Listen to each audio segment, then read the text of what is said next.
This is TWiT. Hey, what's up? I'm Jason Howell, and I am here to review a phone that I've been waiting to review for the past month. It's the Galaxy S6 by Samsung. I gotta say, I'm super impressed by this phone. I've had a lot of fun playing around with it. It starts with 32 gigs of storage inside for around $765 unlocked. That's the unlocked price on Amazon. Goes all the way up to 128 gigs for $1,285 unlocked on Amazon. So take it for what it's worth. You can find different pricing all over the internet, as well as deals through your carriers if you sign up for a contract. So let's take a look at the specs of the Galaxy S6. This is not the Edge. This is the straightforward S6 design. It's got a 5.1-inch QHD display. That's 2560 by 1440 resolution. It's powered by an Exynos octa-core processor that Samsung makes, 3 gigs of RAM. Then, like I said, 32, 64, and 128 gigabyte storage options internally. You've got 16 megapixel rear-facing camera on the back, and then you have a 5 megapixel front-facing camera for your selfies. A 2550 milliamp hour battery underneath that's non-removable. The S5 was a 2800 milliamp hour battery, so it's kind of a reduction in capacity for battery here. And it is running 5.0.2 Lollipop out of the box. First, let's take a look at the design, which is absolutely one of the killer features of the Samsung Galaxy S6. They made some changes from the previous iteration, and I think they've all been for the best here. It's a super narrow, thin device, pretty light, nice rounded aluminum edges along the sides. Both the front and the back are glass, so you're going to need to be a little careful handling the device because it can break on both sides now, so beware of that.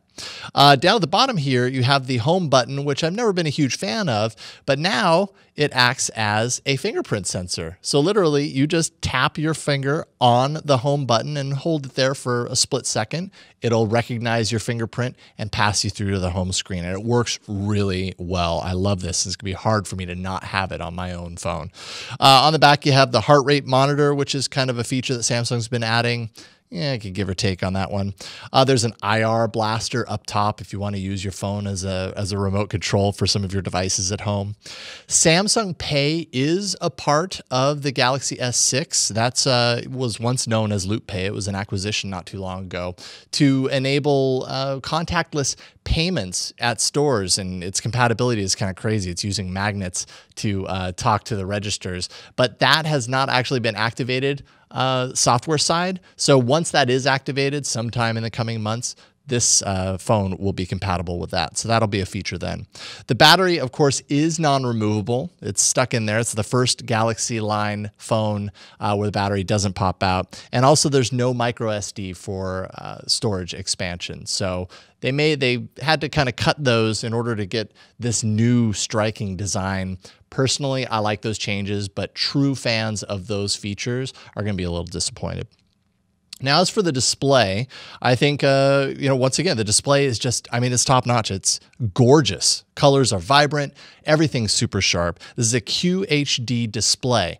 So, it's even more resolution than your 1080p display. For a 5.1-inch device, I'm personally not convinced that that's necessary. Yes, things look amazing, but that comes at the cost of your battery, which I'm going to talk about here in a second. Personally, I just feel like QHD is kind of overkill for this particular form factor, and I think they would have done better with just sticking to 1080p and giving you more of that battery life as a result.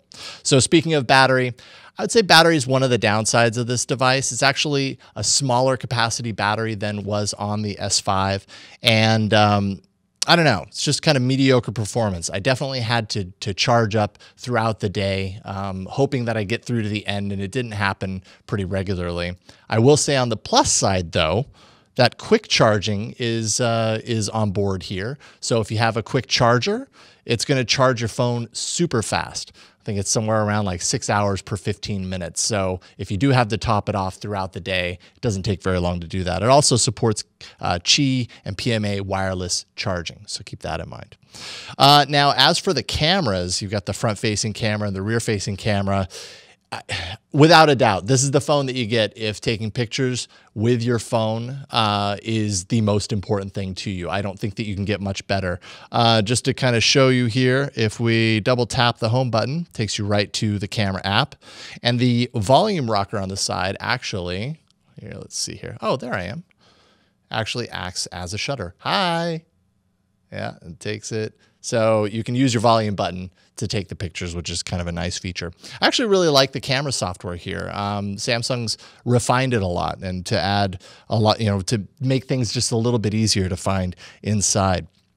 But as far as the software is concerned, as far as the performance of the camera itself, it's excellent in low life. Both the front and back cameras are the same in that they have a 1.9 f-stop lens. They just have different megapixel capacities there. That basically means that it lets in more light. And without a doubt, this is the best camera that I've used on an Android device. And a lot of people are comparing it to the iPhone as far as, side by side, the pictures are as good as each other. So very cool stuff. It's super fast to snap. We'll go ahead and take it. And I mean, it responds really, really quickly. There's also some extra features like slow motion, auto high dynamic range, panoramic. There's a pro mode that allows you to kind of dial in and get a little bit more specific as far as how you take your pictures. That's also really nice for macro shots. And the front-facing camera, I will say, kind of feels a little like it's a wide-angle lens, and I'm not sure how I feel about that. If your face ends up on the edges, it kind of stretches out a little bit. But I think your mileage may vary as far as that's concerned. I don't feel like it really affected the quality of my images that much. Overall, best camera you can find on an Android device right now, and I can say that without a doubt. As for performance of the device, as I said earlier, Samsung is using its own Exynos processor inside the Galaxy S6. Bypassing the Snapdragon 810, which was what they were going to go with initially.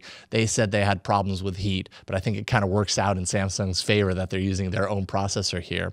And I think it's a pretty good switch for them. And I have a feeling we're going to see a lot more of this. Found everything to be pretty speedy. Browsing was fast, save for a few hiccups when I did my Verge test when it was first loading. But once everything loaded in, everything was super smooth. Gaming was smooth as well. Real Racing 3 is my current favorite to test out gaming performance, and everything moved without a hiccup. TouchWiz in general, about as smooth as I've experienced, but that's, with the asterisk involved that TouchWiz kind of tends to slow some things down at times. For example, going to the side screen, there's the flipboard screen that sometimes takes a while to snap into place. Right now, it looks like it's doing all right, but overall, I would say I encountered a few handoff issues between Wi-Fi and mobile networks if I was moving from one location to another where it wouldn't automatically connect to Wi-Fi, and I wasn't quite sure. I had to turn it off, turn it back on again for that to happen. So that was a little frustrating, but that could have been the wireless access point more than the phone. It was very hard for me to determine that. Now, speaking of software, this is TouchWiz, and Samsung has definitely kind of gone in and brought TouchWiz a little bit further forward to kind of match some of Lollipop's design choices. I wouldn't say it's definitely, totally looking like a Lollipop device, though. Samsung really kind of sticks to their vision of what Android OS should look like, and that's more in line with, their kind of design choices as opposed to what's been chosen for the platform in general.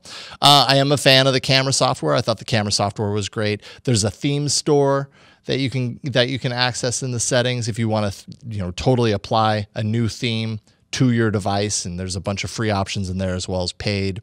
You have some motion gestures that are kind of included. For one example, I can move my hand over the top and it'll take a snapshot. Not necessary, but kind of neat.